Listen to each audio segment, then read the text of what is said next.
I'll see you soon. Tonight's upload is brought to you by our patrons from the Patreon page. That's Cecilia Spears, Hawaii, Carl Leakins, Catherine McClear, Sean Campbell, Iron Alexa, Allison Sibe, Ryan Woodward, TikTok12, Bree, and Bonanza Jellybean. Thank you guys so much for supporting the channel through Patreon. And if anybody listening right now enjoys the content of the 80 Slasher Librarian YouTube channel and would like to help keep it going and growing for a long time to come, then click the link in the description below and sign up on Patreon for as low as $2 to $5 per month. You get some great rewards depending on the tier you select, such as the $2 tier gets you the early access content, the $5 tier gets you the early access plus a free ebook emailed to you every 3 months, and every 12 months you get a free gift from the merch store. There's also a $15 tier that gets you a free gift from the merch store every 6 months, a free ebook every 3 months, and you can appear on the podcast and voice a character in an audiobook narration once per month. So there's many choices to choose from. Just click the Patreon link in the description below and check it out. There's even a mega tier that comes with a lot more stuff. And enjoy tonight's upload of Final Destination: Dead Reckoning. And now the conclusion of Final Destination: Dead Reckoning. Chapter 13. She glanced up to see that Ben was looking at it too. He started backing away, a dreadful look on his face. "Ben," she said, taking a step towards him. Ben didn't look at her.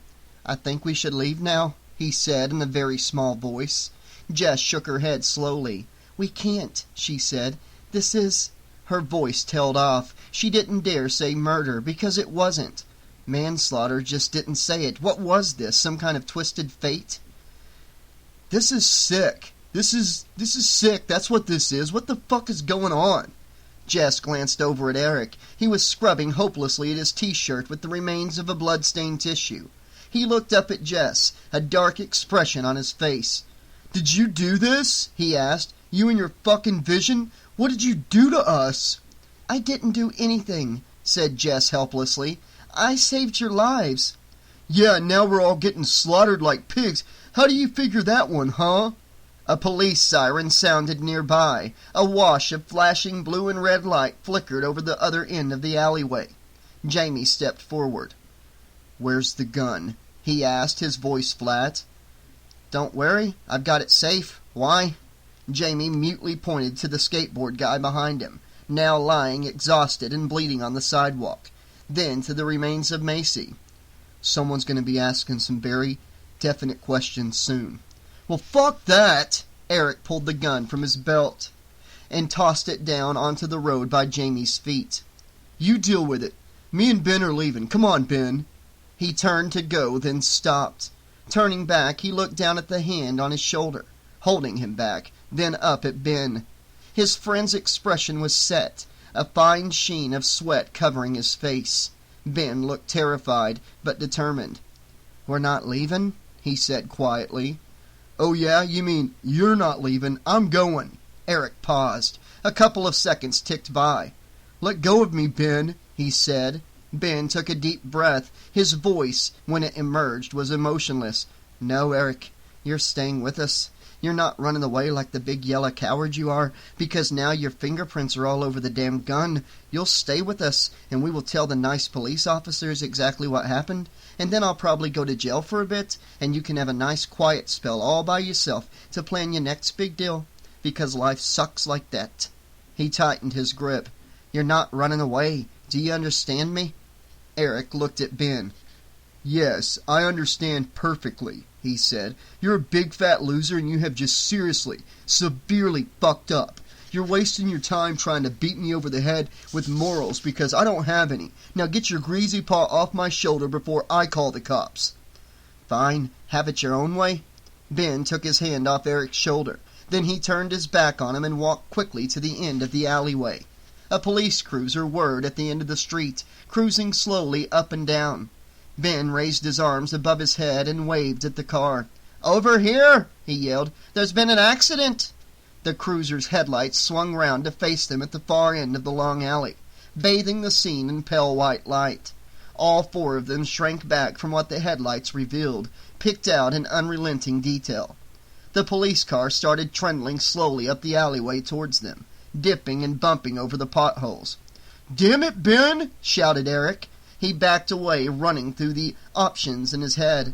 The cops were still too far away to have seen his face yet, but he knew that to run away now would be seriously incriminating, and would probably only get him chased and definitely onto the evening news. Suspect chasing was the #1 regional sport in L.A., and he didn't want to have to deal with that. Not now. He knew that he'd done nothing wrong this time, but what if the cops decided to launch an investigation into Ben, once they'd booked him down at the station? The thought of cops searching their shared apartment before he'd had a chance to hide some things brought him out into a cold sweat. An idea struck him. "That's fine," he said loudly. "We'll all go back to the police station, although it won't be Ben who's going to jail tonight." Jess swung round to glare at him. "Meaning what?" "Don't you get it, Jess? They're going to blame you. Every time someone who survived that club disaster dies, you're always at the scene. Don't you think they're going to put two and two together pretty soon?" "Those were all accidents," said Jess. Eric picked up an edge of desperation in her voice and smiled inwardly. Aha. "Tell that to them," he said, waving towards the sound of the sirens. "We'll all tell that to them. But at the end of the day, you can kiss goodbye to your life and your job and your friends. 'Cause those kinds of investigations can take months. They usually end up all over the TV, and who's going to bail you out this time?"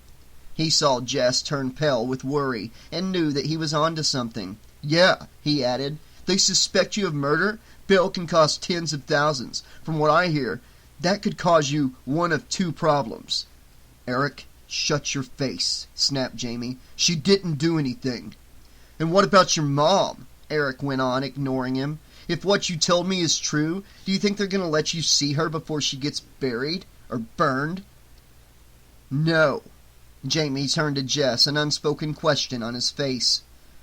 Eric went on. "You might not even get to go to the funeral. As you've now got a history of jumping bail, they'll probably keep you under lock and key for ages." "Eric, you bastard." "Wait." Jess held up her hand. Eric glanced hopefully at Jess. His words seemed to be having some kind of an effect. She turned to him, ignoring Jamie. "What do you propose?" she asked. "Come with me. We'll go to the morgue, find out about your mom." "What good will that do?" "If she's there, it means your premonitions are true, and we're all fucked. We can take precautions, hide you from the police, plus you get to see your mom one last time. If she's not there, then it's all a big bunch of coincidences and we can all go dancing off into the sunset. And there'll probably be a furnace there somewhere to dispose of certain pieces of incriminating evidence." "Why don't we wait for the cops? I'm sure they'll take us by the morgue if we ask them nicely." Eric reached down and took Jess's hand and ignored Jamie. He squeezed it tight, looking earnestly into her eyes. "One reason." Jess felt something cold in her palm. She looked down and gasped. "Because, my dear," said Eric, "now you've got your fingerprints all over the gun. I suggest you join me in running, and quickly, please." Jess glared at him, an expression of outrage on her face. She opened her mouth to speak, then paused, listening intently. "Do you hear that?" Over in the road, Ben turned around. He heard it too, a kind of creaking, metallic swinging noise. It didn't sound good. Acting on a hunch, he glanced up. A look of panic crossed his face, and he jumped to one side as the huge metal site safety sign from the scaffolding crashed down alongside him. It rebounded off the sidewalk with a sound like metallic thunder. Trembling, he turned to the others. "Man, that was close," he said. Then he stepped sideways and disappeared down the open manhole as its cover gave way beneath him. Eric and the others rushed over to the hole. Eric peered frantically down the ladder, shouting Ben's name, then reached into his pocket and clicked on his flashlight. They all recoiled from the sight it revealed. Eric straightened up, licking his suddenly dry lips. "So, Jess," he said, "tell me again about this vision of yours."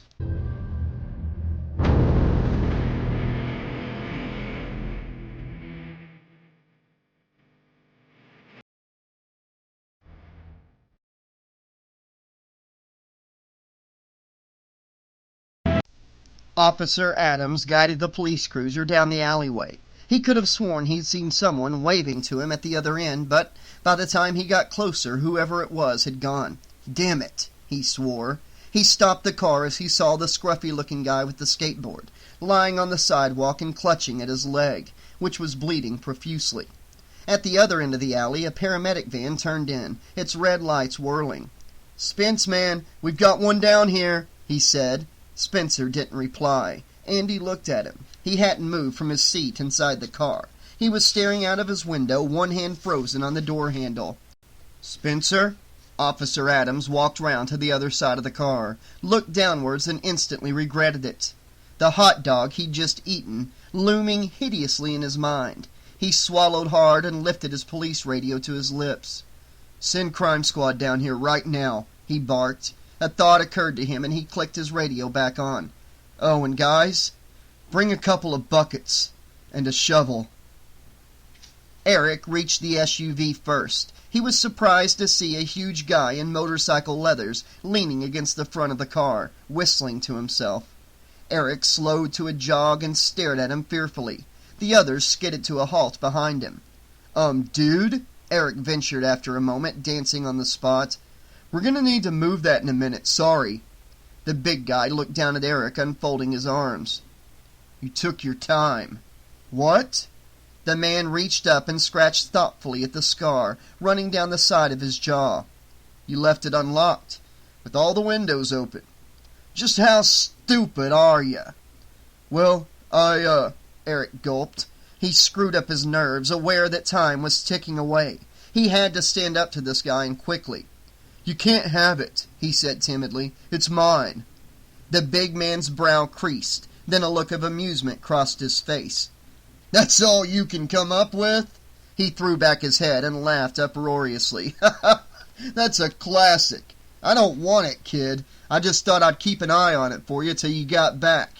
You got some weird people round here." "Really?" "Sure." The biker scratched his nose with the black painted fingernail. "Big car like this won't last 5 minutes out here. I saw you run off from halfway across the car park, and I thought, now there's a guy with a lot on his mind. To leave that nice car alone with all its windows down, so I came and stood here for a bit. I got things to do, but I got lots of time on my hands currently. Now that I've lost my job, nobody's been near it since." "Are you serious?" Eric thought for a moment, then light dawned. "We don't have any money," he said. "Really, this time." A police siren sounded from the alley behind him, sounding frighteningly loud. He glanced behind him urgently. "No, it looks like you don't," the biker said. He glanced quizzically at Eric's blood-stained T-shirt. "And it also looks like I didn't see you here tonight." He stood up, stretched expansively, and wandered back across to his motorcycle. Then he stopped. "Don't suppose you need a diversion?" he said, something that sounded like hope in his voice. That would actually be nice," said Eric helplessly, shrugging at the others as they leapt into the SUV, yelling at him to hurry up. The big man winked. "I'm on it," he said, pulling out his cell phone. "There's something I've always wanted to try." Trotting back across to sit astride his bike, he kicked the starter, speaking rapidly into his cell phone. "What was that all about?" said Jamie as he buckled up his seatbelt. "Beats me." Eric slammed the door and started the car in the same motion. The engine roared. He slammed his foot onto the accelerator and the SUV pulled out with the screech of tires. Then it stopped. Whirling blue lights filled the car park as the cop car nosed through the alleyway towards them. Jess peered fearfully out of the front windscreen. Eric slammed the car into reverse, then paused, staring through the front windshield.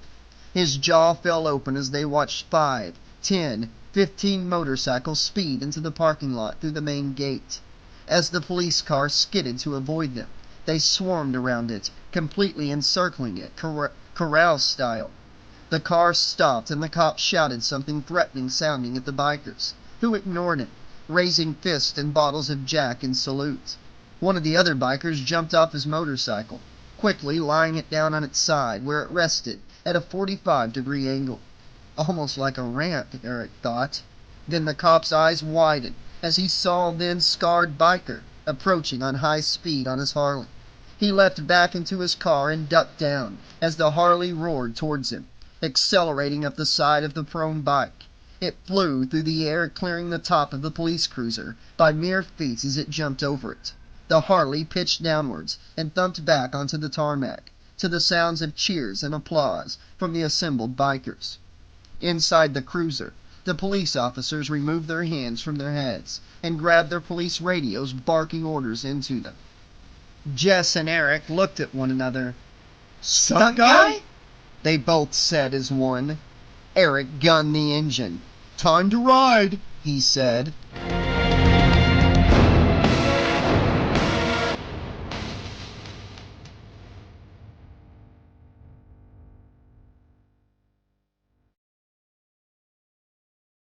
It turned out to be a lot quicker than Jess had thought getting to the morgue.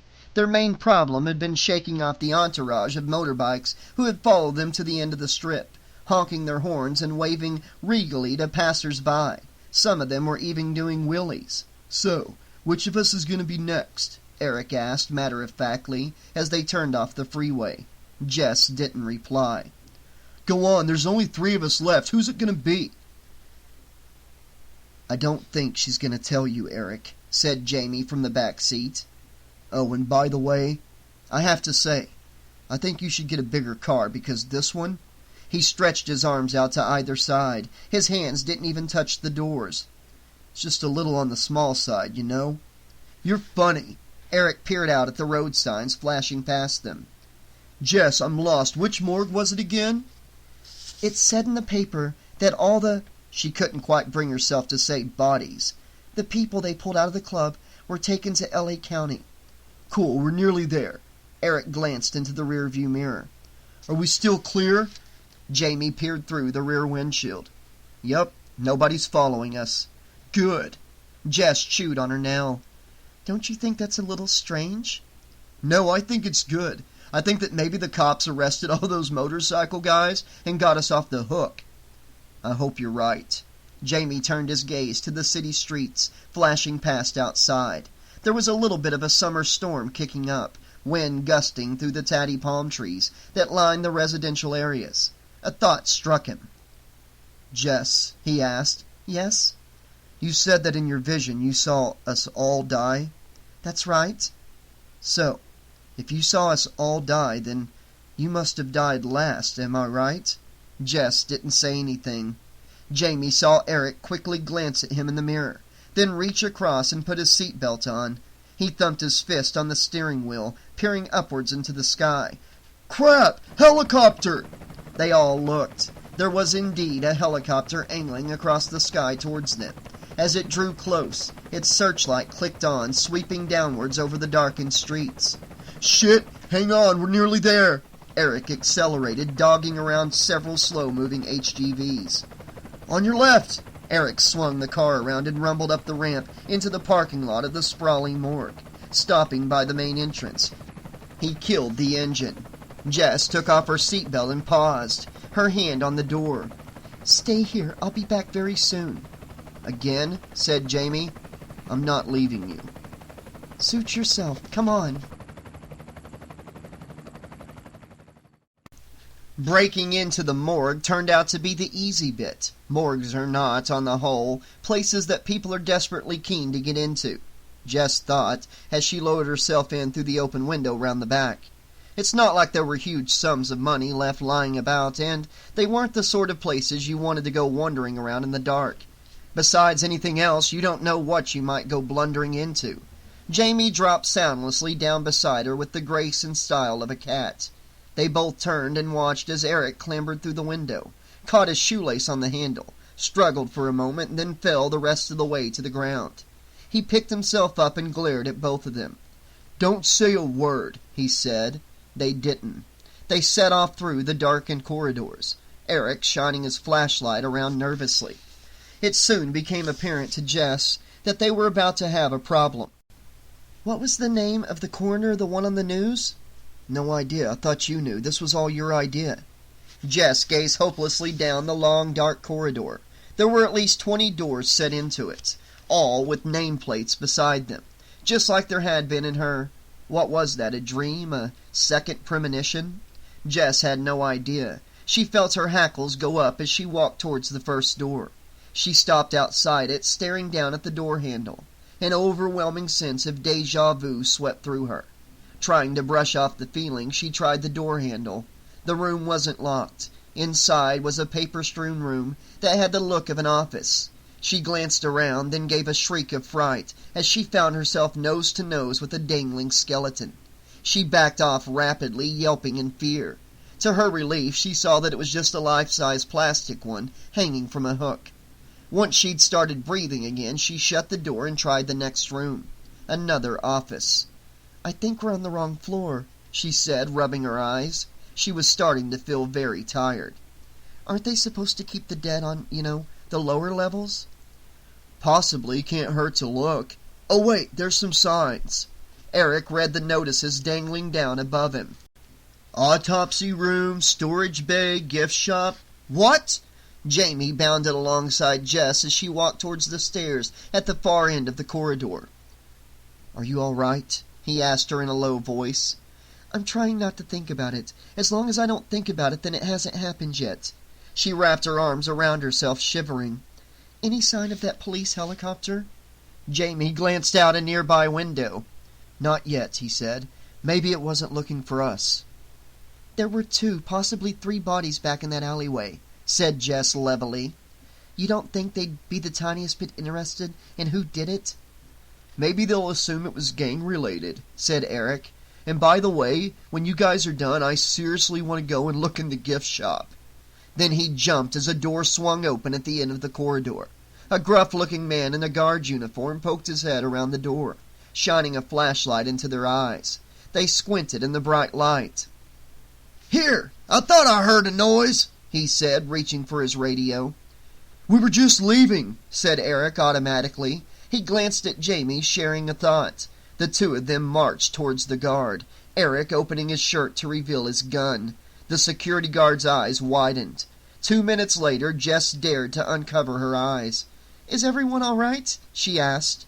Jamie stood up, brushing off his hands. "I'm just ducky," he said. He looked thoughtfully down at the security guard, who had been tied to the radiator with reams of gaffer tape.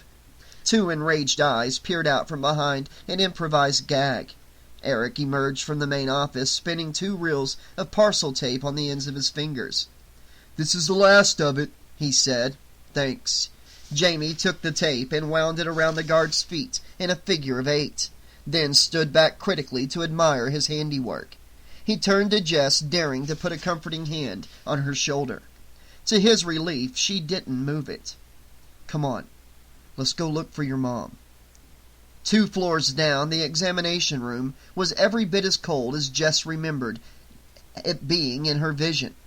There was a definite lack of mice, she noted with relief, as she marched across the room towards the steel refrigeration units at the other end. There were no gurneys here either, just blank bank after bank of stainless steel drawers. She put her hand on the handle of the first one, trying to pluck up the courage to open it. "Are we really going to do this?" asked Jamie, staring at the drawers. "I'm afraid so," said Jess. "I'm excused," blurted out Eric. "I don't know what your mother looks like, do I?" he said smugly. "Never met her." Jamie rolled his eyes. He lightly touched Jess's arm. "Let's get started then, okay?" he said quietly. Jess stilled herself, then rolled open the first of the refrigeration drawers. A white mist of freezing air rolled out. She looked straight ahead for a moment, then quickly glanced down at the contents of the drawer. She swallowed, then closed it again. "Jamie?" she said. "Uh-huh." "I think I found the club manager." "That's good, then. At least we know we're looking in the right place." Jess pulled open the drawer again, getting a little braver.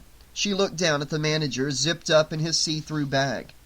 "You know what? He still looks pissed," she said. "That's 'cause he's dead."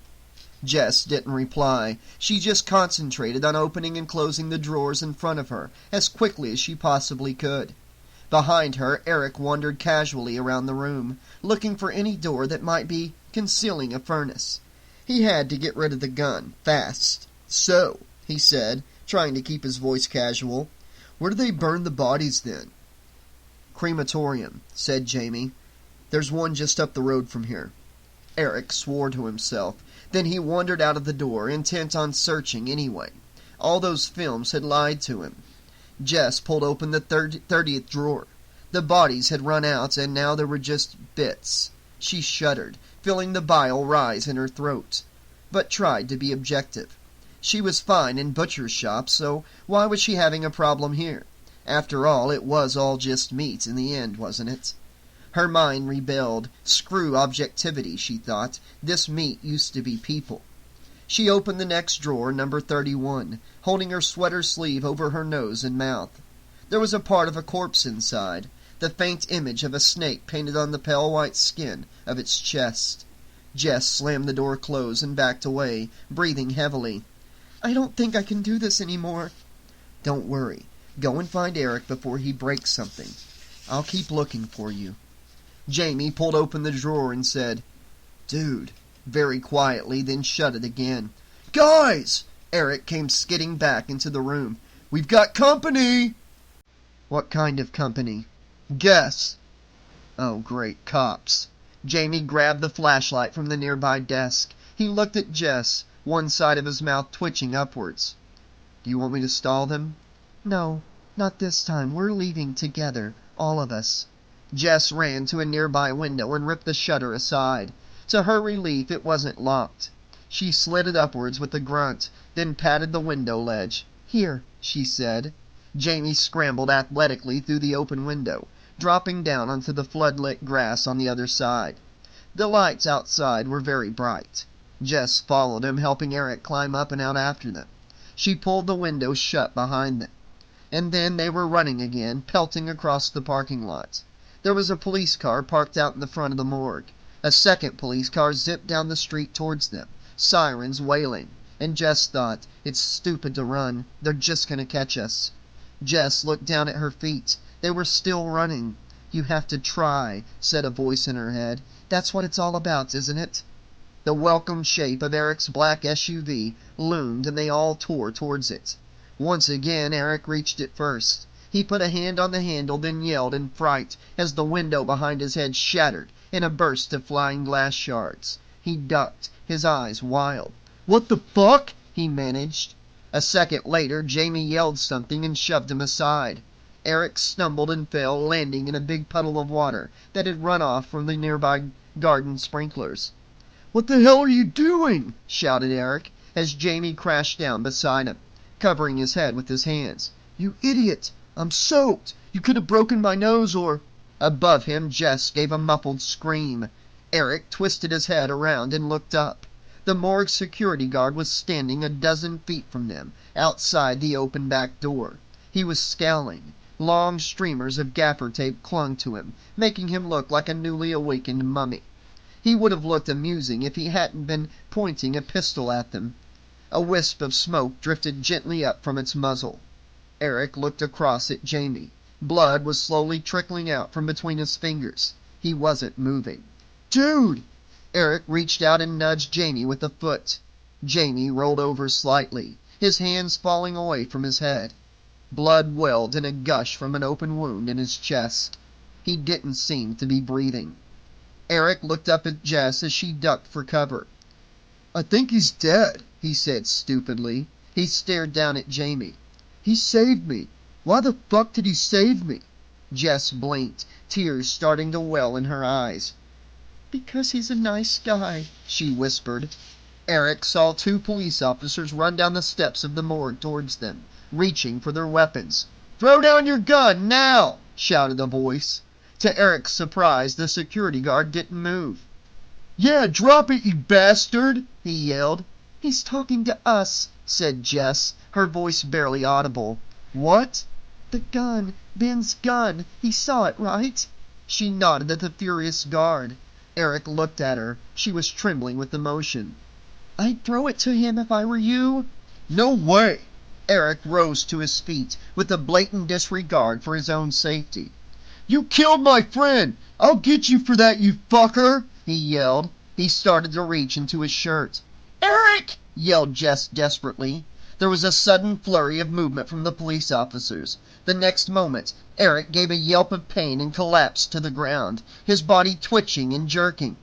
Jess leapt away from him with a cry, fearing the worst. She looked down to see a silver two-pronged dart sticking out of Eric's hip. A long steel wire connected it to a blocky black gun held by one of the policemen. There was a stylized logo of a mouse on the barrel of the gun.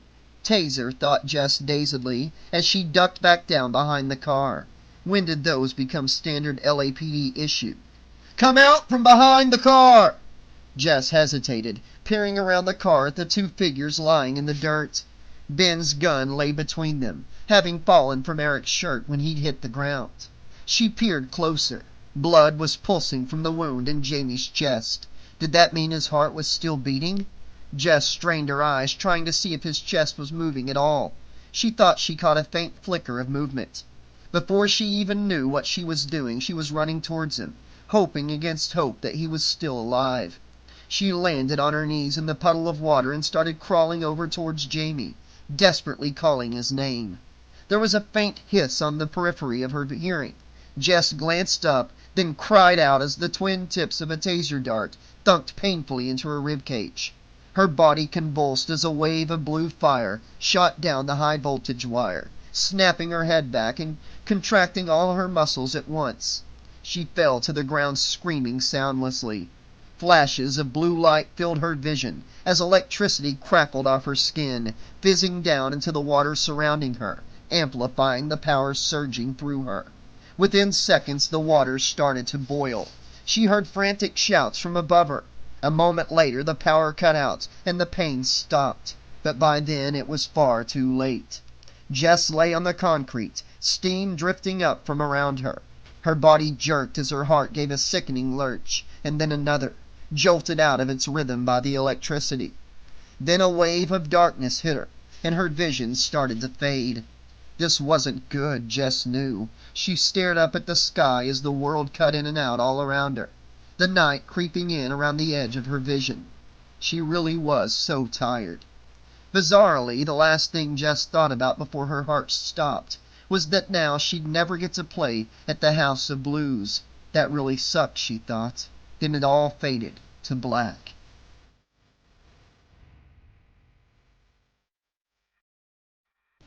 Darkness, more darkness, then light, and then there was pain. Sound soon followed, and then there were voices far away and muted, sounding as though heard underwater. "What's your BP reading?" 120/80. "Heartbeat's back, stabilizing." "Janine, get over here now. We need to get all these guys moved." "Roger that, John." The doors slammed on the paramedics' van, which then drove off into the night, siren wailing. In the bushes behind the SUV, a scruffy figure peered through the shrubbery and waved at the flashing lights. It was just coming up to 10 p.m. on the Santa Monica shore. The surf boomed and hissed in the darkness, the light breeze whipping the froth at the tips of the waves. The full moon shone down onto the ocean, broken into 1,000 tiny reflections on the surface of the lapping water. Despite the lateness of the hour, the beach was alive with hundreds of young people and families, camped out on the sand on blankets and deck chairs. Each miniature territory was staked out by dozens of candles set in multicolored glass holders, which dotted the beach like a colorful reflection of the night sky above. Some had brought iced coolers full of food and drink. Others had just brought drink. A young man with an acoustic guitar and a harmonica wandered amongst the blankets, serenading the picnickers and drawing admiring glances from the young ladies. In the water close to the pier, a solitary surfer cruised the swell on his board, enjoying the night tide and hoping to catch one last wave before bed. Jess stood leaning over the railing at the end of the pier. Behind her, the bright lights of the pier's fun park whirled and flashed, the giant Ferris wheel slowly turning, its bucket-style seats swinging gently. Shrieks came from above her as the gaudily painted roller coaster car soared up and down along its track. On shore, late-night rollerbladers hissed past on the concrete path that wound its way between the palm trees on the beach. And there she is, the lady of the hour. Jess looked up to see Eric lean over the rail next to her. He was wearing black jeans and a red linen shirt, which was hanging open on one button. The bruising on his face had faded somewhat, although he still walked with a slight limp. His hair was shorter, and he had a brand-new leather jacket draped over one arm. He would have looked almost presentable if it wasn't for the electric blue, glowing gig necklace he was wearing, which he'd wrapped around his head like a misplaced halo. He reached into his pocket and brought out a second necklace, this one unlit. Jess watched as he cracked it between his hands, shaking it up to mix the chemicals. It lit up with a bright blue glow. "Here, I got this for you." "Gee, thanks." Jess took it, holding it between thumb and forefinger, as though it were a dead fish. "It's what I've always wanted."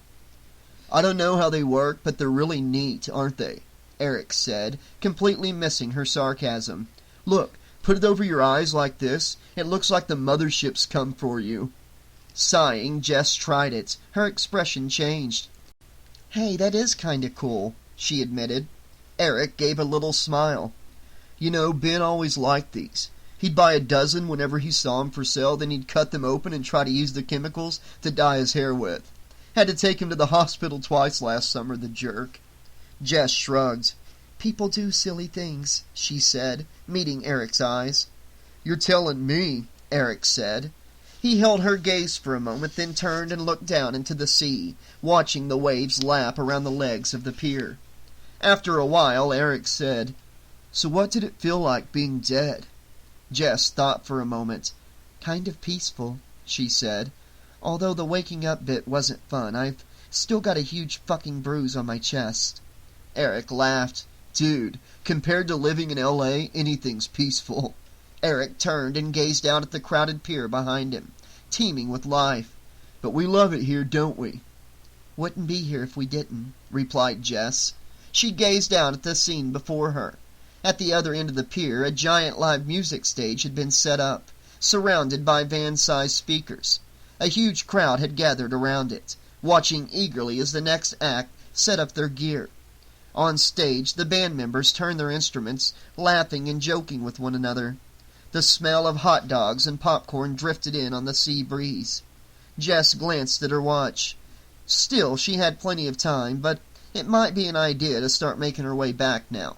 The crowd was getting pretty excitable, and she didn't want to get stuck at the back, especially not tonight. "So when's your mom's funeral, then?" Eric asked awkwardly, kicking at a broken surfboard that was propped up against the rails. It had a big bite taken out of one side, almost like a shark bite. Eric shivered. He hated sharks. "Tuesday." "I'll be there." Eric hesitated. "So that was like the first time she ever came to see you play?" "Yeah, the first and the last. Fate's a bitch." They stood for a moment in contemplative silence, while the world went on around them. Jess?" "What?" Eric pointed at her chest, looking hopeful.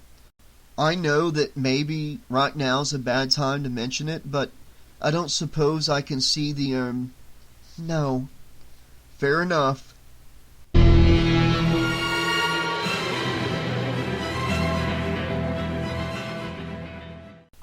Jamie proved fairly easy to find, being the only person in the crowd who was facing away from the stage. His face relaxed when he saw Jess approach, and he stopped scanning the crowd and turned back to the show. Jess stepped up beside him and poked him in the ribs. "Go on, admit it," she said after a minute had passed. "No." "You were worried, weren't you?" "Not at all. I knew you'd show." Jamie turned and looked at her. "Eventually." Jess slid her arm around his waist. "You know I'd never let you down, baby." Jamie just smiled. "So are you sure you'll be able to play tonight? Are you going to be all right, I mean?" "I'm sure." Jamie reached up and scratched at the heavy white bandage that covered the side of his neck and shoulder. "At least I've got the feeling back in my arm now. I'm told that's a good sign." Jess shrugged. "The drummer in Def Leppard's only got one arm. If he can do it, I'm sure you'll have no problems." There was a pause as they all considered this. "What? Really? Only one arm?" said Jamie. "Yep." "How did he lose it?" "Car crash, I think." "Brave guy," Jamie said pointedly. He gave Jess a sidelong glance. She still hadn't removed her arm from around his waist. Inside him, something did a little dance of joy. Eric pushed his way through the crowd and joined them, a giant hot dog clutched in each hand. "Here you go, Oh." he said, looking at Jamie. "And now we're all here," said Jamie, his eyes fixed on the band. "Yeah, we are." Eric hesitated, then grumpily handed the hot dog to Jess. Up on stage, the band walked on and picked up their instruments, to be greeted by a chorus of cheers and wolf whistles. The shirtless drummer waved to a group of girls in the audience, then turned and picked up his sticks, adjusting the padlock chain that he wore around his neck. Eric turned to Jamie. "How's the shoulder?" he asked, trying to refrain from adding loser. "Fine," Jamie said, looking faintly embarrassed. He opened a can of soda and took a sip. "Thanks for helping out with the hospital bill." "Yeah, whatever," said Eric quickly. "Hey, Jess, could you pass me that tub of ketchup? If you finished with it, anyways." They watched the band warm up, munching on their dogs. "So," said Eric, trying to keep his voice casual, "you think you're going to be okay now?" "I hope so," said Jess. She took a bite of her hot dog and chewed thoughtfully. "I died, right? And so did he, even though it was just for a minute. I have a feeling that it satisfies the conditions of the premonition. Fate got what it wanted and moved on."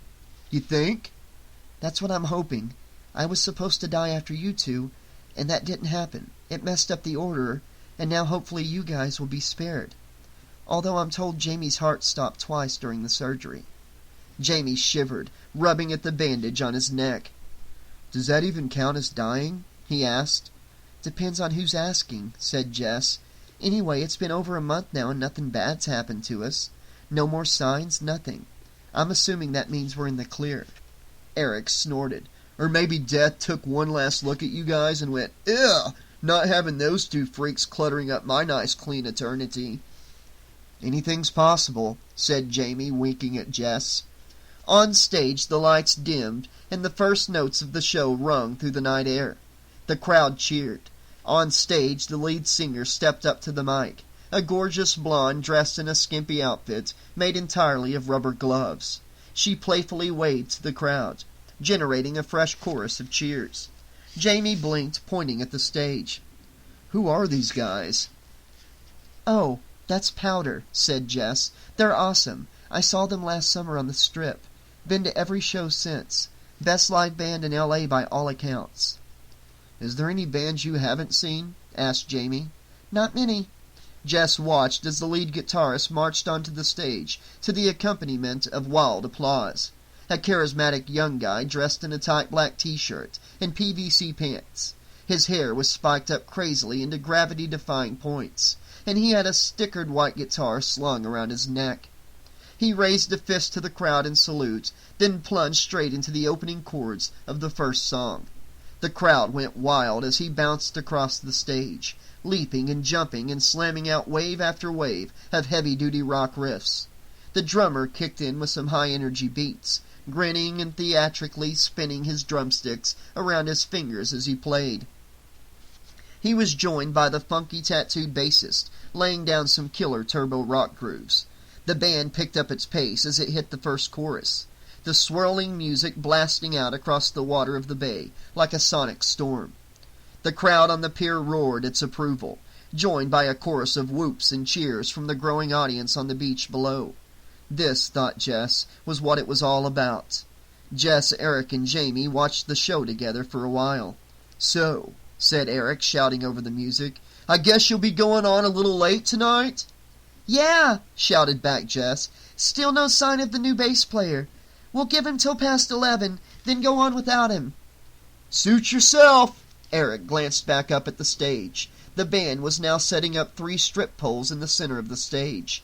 Eric watched, his mouth hanging open, as the lead singer was joined by 2 other rubber-clad girls dressed as fembot clones, leading them in an intricate and graceful pole dance routine.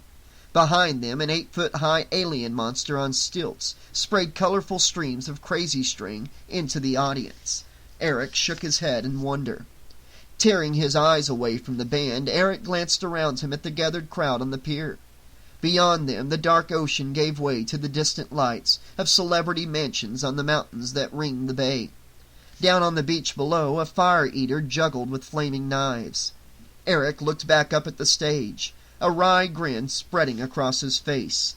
The horrific events of the last month had started to fade away, and life seemed to be slowly settling back down into something approaching normal, if there was such a thing around here. Jamie finished his drink. "Jess, you ready? I'm going to get my gear out of the van." "Give me a minute," said Jess, still gazing at the stage. The lead singer had done a lightning costume change, and was now dressed in a futuristic outfit, consisting of small strips of PVC tape, a platinum blonde wig, and very little else. She was liberally dousing the crowd with a giant pump-action water gun, laughing delightedly as the audience cheered her on. She looked as if she was having the time of her life, and on that note, Jess turned and looked at Jamie, who was watching the show with a kind of rapt fascination, unconsciously nodding his head to the beat. She tipped her head on one side. The bandage did kind of suit him. And hey, at the end of the day, he was a nice guy. Perhaps that was as good a place as any to start. Shrugging, she reached out and touched him slightly on the shoulder, giving him her brightest smile. "Ready to rock?" After a while, Eric left the stage and wandered back through the cheering crowd, a strange sense of melancholy settling over him. Crowds did that to him sometimes. There was nothing like being around a lot of people being very happy to make you feel just the opposite. He walked past the display stands full of tourist junk and ambled across the wooden boards towards the end of the pier. Leaning on the rail, he watched the solitary surfer riding the waves for a moment, then reached into his bag and pulled out a bottle of beer. There was a logo of a shark on the label, which he found faintly amusing. He twisted the cap off, then raised it in a silent salute to the starry night sky. After a while, the world started to seem just a little bit better. Eric gazed up at the moon as he drank, turning things over in his mind.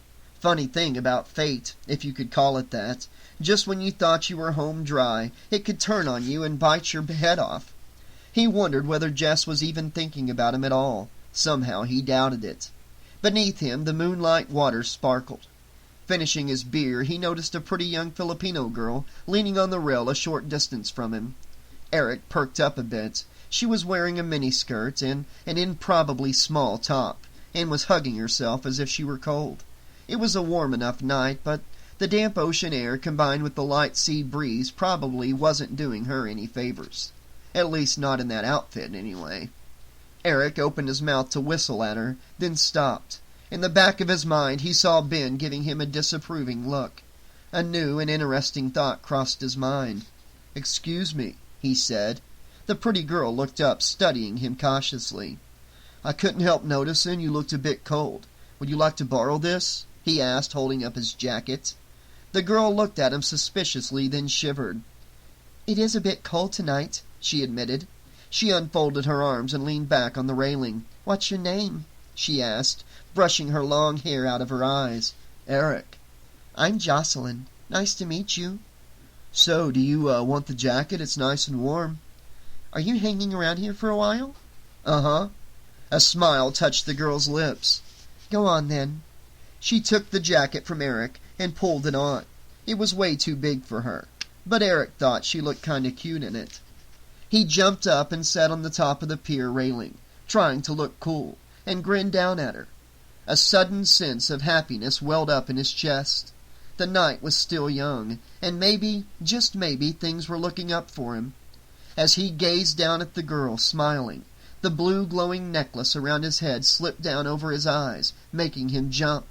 He'd forgotten he was wearing it. Reflexively, he reached up to push it out of his eyes, using both hands.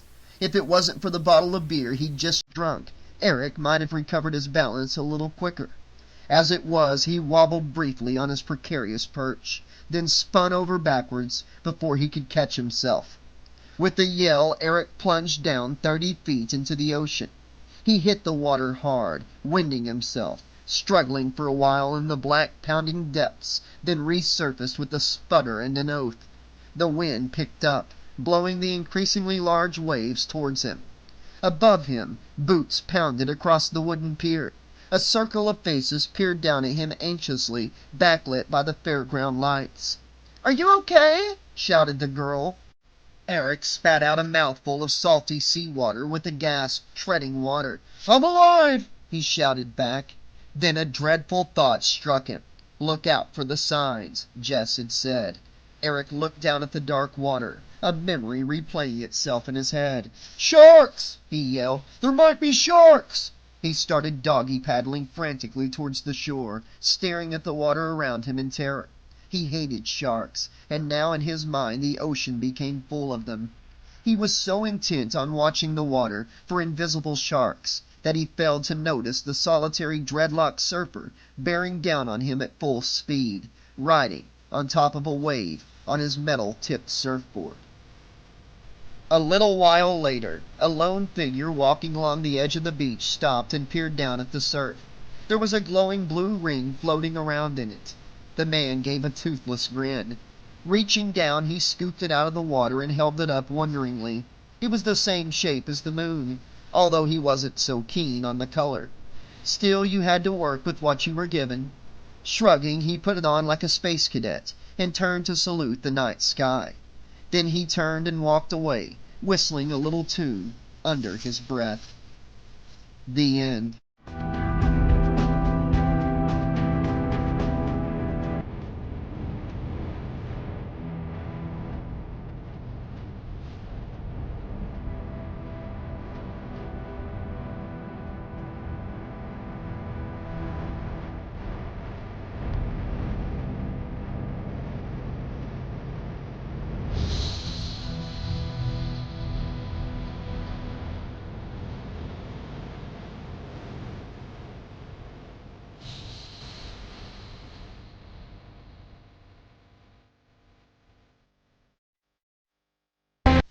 Okay, Slashaholics, this has been Final Destination Dead Reckoning, an original novel by Natasha Rhodes.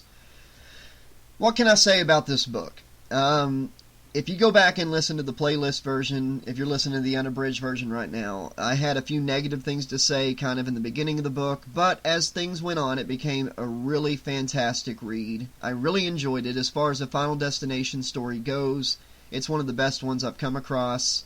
Definitely better than Dead Man's Hand, definitely, and probably better than Looks Could Kill. But the negative things I had to say about this book were mostly that a lot of scenes that would have been cool to see how it played out got skipped over, where like we'd be left on the edge of our seat with something, and then when the next chapter started, you just kind of, it's like the next day, and then you just kind of get cliff notes about what happened in between, and it would have been like, hey, why didn't you let us see what happened there? That was my biggest complaint. One of my other complaints was the characters' personalities kind of jumped all over the place. Eric was a jerk in the beginning, then he spent a night kind of helping out Jess, and he seemed like he was coming around to be a nice guy, and maybe he was misunderstood. But then the next day, he's just a jerk again, a drug-dealing jerk, But they're teenagers, so it's kind of understandable that, they haven't really picked who they are yet, maybe at that point, or settled into who they really are. But I gotta say, as far as the premonition went, awesome premonition, very well written, really enjoyed that. The way the deaths played out afterwards, it seemed like it was a little slow, but when it got to the parts where that was happening, it was pretty powerful, pretty badass scenes. The whole gang fight was amazing. Eric meeting his demise at the end of the book really felt like one of the endings of a real Final Destination movie. Jess and Jamie dying on the operating table and coming back to life, meaning they're safe now. That was pretty cool, unless we're left to believe that since Eric died, then maybe Jess and Jamie aren't as safe as they thought they were. So the book ended, so there's no way to really know, so I guess it's up to us. I'm going to choose that Jess and Jamie get to live happily ever after, but in Final Destination style, if this was one of the movies, we would probably find out in the next sequel that they died in between the two movies. That's usually how it goes with those movies. But yeah, guys, I hope you've enjoyed it. Who else thought that band at the end of the book kind of sounded like it sounded like Lady Gaga in her early days or something, or maybe just her nowadays, coming out, all the stuff she did, the crazy stuff, wearing the PVC tape and having an outfit made out of rubber gloves, and the stuff she was doing with the water gun and the stripper poles. I was like, wow, this book was way before her, but it really sounded like what she kind of does nowadays. This book was written back in like '04 or '05, somewhere around there. But Yeah, guys, that's my critique. Eventually, on the podcast I'm doing now monthly with Sean Campbell called Out of Print Slashers, this book will come up as our discussion for one of our monthly podcasts, and I'll go into a little more detail about my thoughts on the book. But that was kind of a little quick review for you guys here who've listened to the last chapter or who listened to the unabridged version, depending on which upload you're listening to. But I want to know what you guys thought of this book and what you thought of this the final chapter if you're listening to the chapter upload. So drop a comment in the comment section below. I'd love to discuss these books with you, and I would love to hear what you thought of this book. Your final answer. You know, what if you thought it was better than Dead Man's Hand or whatever. Your likes, your dislikes, anything. And I'll be back very soon with more out of print, hard to find horror novels here on the channel in audiobook narration form. Until then, this has been your friendly neighborhood 80s slasher librarian saying, thanks for listening, and I'll see you soon.